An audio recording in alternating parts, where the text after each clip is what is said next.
मध्यरात्री 2 ते 3 वाजेदरम्यान झालेल्या अकाली पावसासह गारपिटीने सावनेर तालुक्यातील खापरखेडा, पाटण, सावंगी, बडेगाव, केळवत, खापा परिसरातील तर कळमेश्वर तालुक्यातील मोहपा, धापेवाडा परिसरातील गावांना अक्षरशः गारपिटीने झोडपून काढलं असून या भागातील संत्रा, मोसंबी उत्पादकांसह कपाशी, तूर, गहू, हरभरा, पालेभाज्या उत्पादन करणाऱ्या शेतकऱ्यांचं अतोनात नुकसान झालंय।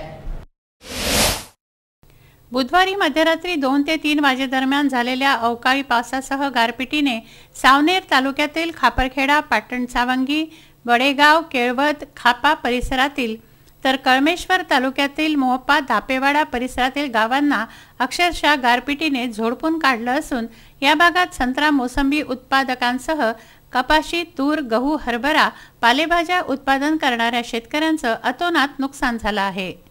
मध्यरात्री 2 वाजेच्या सुमाराला अचानकपणे वादळी वाऱ्यासह पावसाला सुरुवात झाली। लगेच पाऊस सुरू असताना गारपिटीलाही सुरुवात झाली।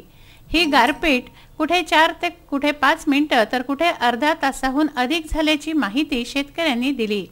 या गारपिटीमुळे संत्रा उत्पादक शेतकऱ्याचा मृगबहाराचा संत्रा पूर्णपणे खाली पडला असून त्यांचं प्रचंड नुकसान झालं आहे। कापूस, तूर, चना, वांगी व इतर भाजीपाला पिकांचंही नुकसान झालं आहे। या अकाली पावसाने व गारपिटीने शेतकऱ्यांचा तोंडचा घास हिरवला असून शेतकरी हवालदिल झाला आहे।